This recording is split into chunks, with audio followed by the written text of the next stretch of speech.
अस्सलाम वालेकुम व्यूअर्स। आज बहुत प्यारा दिन है, मौसम बड़ा ज़बरदस्त है, हल्के हल्के बादल हैं और टेम्परेचर भी काफ़ी अच्छा है, यानी ज़्यादा है, जो कि यहाँ पे अच्छा माना जाता है। तो आज हम जा रहे हैं mall of Scandinavia doctor Abid को एक्सप्लोर कराने। ये नए नए स्वीडन आए हैं। जी और बिल्कुल आज हम जाएंगे मॉल ऑफ स्कैंडिनेविया और उसके बाद हमारा प्लान है गमलास्तान जाने का, गमलास्तान जो पाकिस्तान। जो कि एक ओल्ड टाउन है यहाँ पर। तो वो विज़िट करेंगे और आपको बताएंगे और एक्सपीरियंस आपको भी दिखाएंगे कि किस तरह का जाता है। तो लेट्स सी। ये देखें जी, गमलास्तान का मतलब है ओल्ड टाउन। तो ये स्टॉकहोम का ओल्ड टाउन है, प्रॉबली किसी दौर में ये सेंट्रल प्लेस होगी स्टॉकहोम की। तो आप यहाँ पे बिल्डिंग्स का इंफ्रास्ट्रक्चर देख सकते हैं। पुरानी बिल्डिंग है लेकिन बहुत वेल मेंटेन्ड बिल्डिंग है अभी तक। आप देख सकते हैं कि कोई आपको मतलब टूट फूट का शिकार जो है बिल्डिंग्स नज़र नहीं आती हैं और उनको इसी तरह मेंटेन किया हुआ है।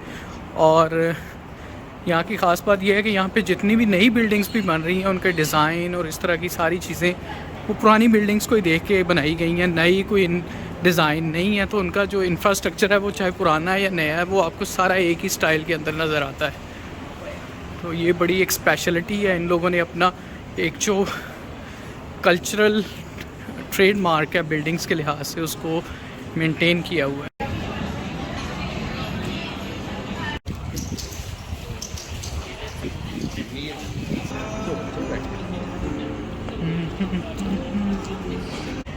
ये जी गलियों से गुजरते हुए सामने पीछे जो है समंदर नज़र आ रहा है।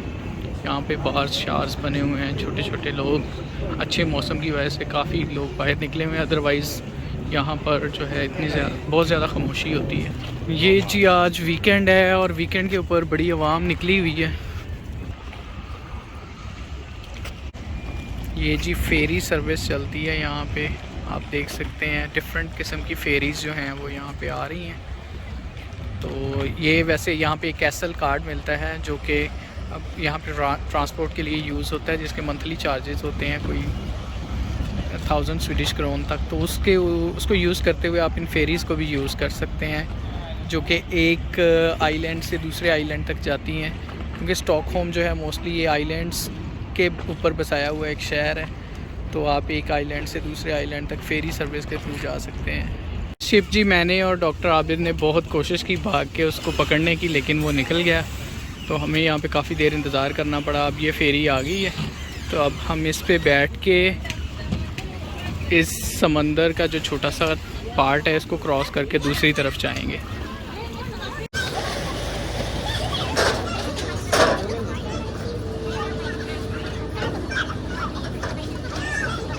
आबिद पीछे बैठना है, पीछे सत्ता वाली सीट पे। ये हम आ गए हैं जी फेरी के अंदर। जी तो हमारी फेरी चल रही है।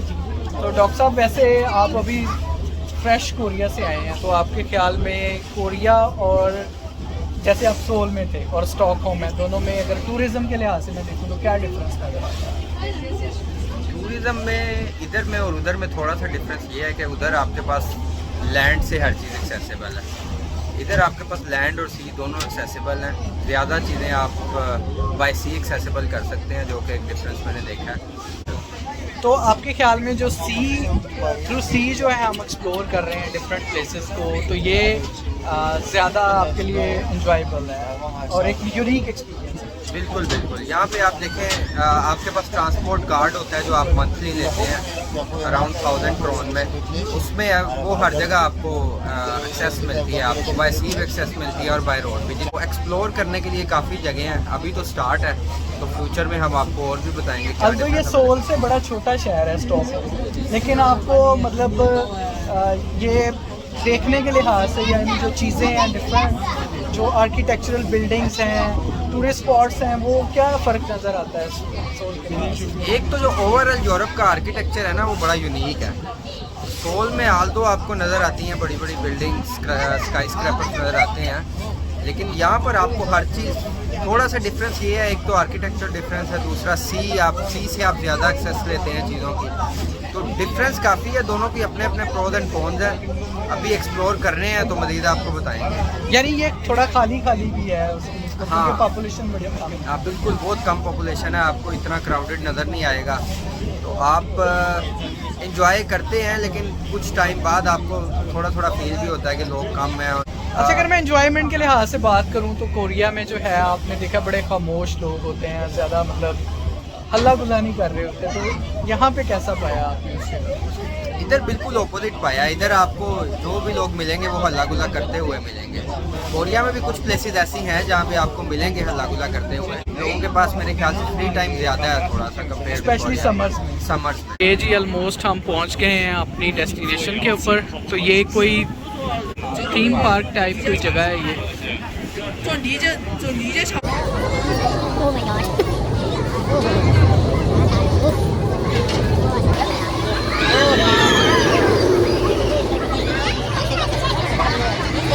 Finally ji we will go out from this place। तो देखते हैं नेक्स्ट, ये हमारे लिए नई जगह है, क्या आता है आगे। ये जी बिल्कुल हमारे जो गांव में हवेलियां होती हैं इस तरह की कोई डिज़ाइन की वाली बिल्डिंग। ये जी कोई शेरू है इसी वैसे इतनी बड़ी हाइट का कुत्ता मैंने पहली दफ़ा देखा है। ये जी फेरी से निकलने के बाद हम थोड़ा वॉक करके आए हैं। तो ये एक बड़ी खामोश लेकिन बड़ी ही खूबसूरत जगह जो है, ग्रीनरी बड़ी ज़बरदस्त है। तो ये एक छोटा सा गार्डन है, हम इसकी तरफ आए हैं। आगे इसको वाइकिंग म्यूज़ियम, ये कोई वाइकिंग म्यूज़ियम भी है इसके साथ। खैर इसको एक्सप्लोर करते हैं, देखते हैं कैसी प्लेस है ये। गार्डन से चलते चलते हम लोग आ गए हैं आगे वाइकिंग म्यूज़ियम के ऊपर। तो ये बहुत ही पुरानी लेकिन बहुत ही ज़बरदस्त किस्म का इंफ्रास्ट्रक्चर वाली बिल्डिंग है, ये आप देख सकते हैं। तो ये जिस तरह हम सीजन्स वगैरह देखते हैं उसमें इस तरह की बिल्डिंग्स नज़र आती हैं। वाइकिंग्स जो हैं उनका जो टिपिकल इंफ्रास्ट्रक्चर था बिल्डिंग्स का उसको एक्सप्रेस कर रहा है ये। तो ये इस बिल्डिंग की जो हिस्ट्री है वो काफ़ी पुरानी है। तो आप देख सकते हैं ये 1658 जो है ये लिखा हुआ है इसके ऊपर। आई थिंक ये बिल्डिंग जो कंस्ट्रक्ट हुई थी इसी दौर में हुई थी और इसको 6 साल आई थिंक लगे थे, 1654 to 1660 लिखा हुआ है इसके अंदर। तो ये बिल्डिंग बहुत ज़बरदस्त है, इसके दरवाज़े आप देख सकते हैं जिस तरह लकड़ी का प्रॉपर इस्तेमाल करके बड़ी खूबसूरत तरीके से बनाए हुए हैं। तो ये बहुत ही ज़बरदस्त बिल्डिंग है। चलते हैं जी म्यूज़ियम से आगे वाली प्लेस पे और देखते हैं कि आगे क्या है। व्यूअर्स, स्वीडन जो है यहाँ पे समर का जो मौसम होता है बड़ा ही ये वाइब्रेंट होता है। अब लोग प्रॉपर तरीके से तैयार होके प्लान करते हैं समर्स को और निकलते हैं बाहर। और यहाँ पे स्पेशली समर में छुट्टियों को ये लोग बहुत प्रॉपर तरीके से एंजॉय करते हैं, क्योंकि जो विंटर होता है वो यहाँ पे काफ़ी हार्श होता है, हर तरफ बर्फ़ होती है। तो मूवमेंट और घर से बाहर निकलना थोड़ा मुश्किल होता है सर्दी की वजह से। तो यहाँ पे ऑलमोस्ट लाइफ जो है वो आउटडोर लाइफ जो होती है वो इतनी ज़्यादा आपको वहाँ पे रश नज़र नहीं आता। तो प्लेसेस जो हैं वो मोस्टली खाली होती हैं। लेकिन ये समर्स को बहुत प्रॉपरली प्लान करके एंजॉय करते हैं। इनको देखते हैं हम लोग कि सुबह से एक प्रॉपर प्लानिंग के साथ हम यहाँ पे एक ब्रिज पे आ गए हैं। तो यहाँ पे लोग अपनी प्राइवेट बोट्स जो हैं उनको लेके फिर रहे हैं, आप देख सकते हैं। और इसके सेंटर में जो है ये जो थोड़ा सा समंदर का पानी खुशकी में आया हुआ है, यहाँ पे आप देख सकते हैं कि ये एक बार और कम रेस्टोरेंट बने हुए हैं छोटे छोटे। तो लोग यहाँ पर बैठे जो है अपनी आफ्टरनून जो है उसको एंजॉय कर रहे हैं। यहाँ से देखिए वो वाइकिंग म्यूज़ियम जो मैं आपको भी दिखाते हुए आया हूँ। तो ये एक तरह की कैनाल्स बनी हुई हैं, लेकिन ये सी वाटर है, कोई दरिया या नदी नहीं है।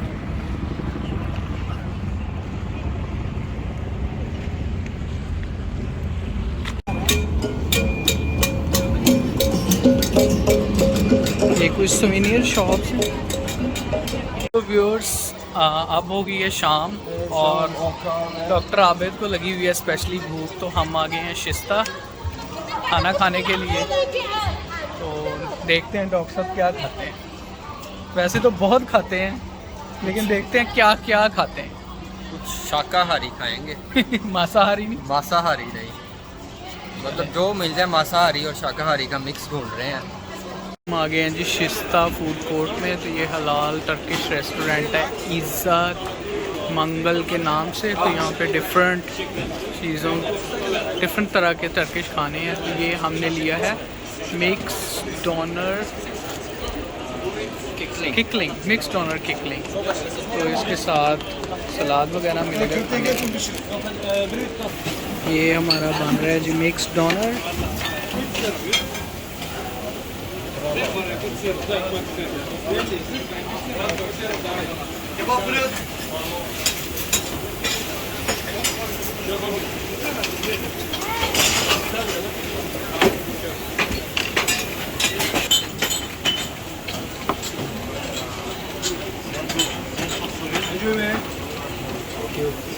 ये जी हमारा प्लेटर रेडी हो गया। इसमें बीफ है, चिकन है, फ्राइज़ हैं और है सलाद, कोक।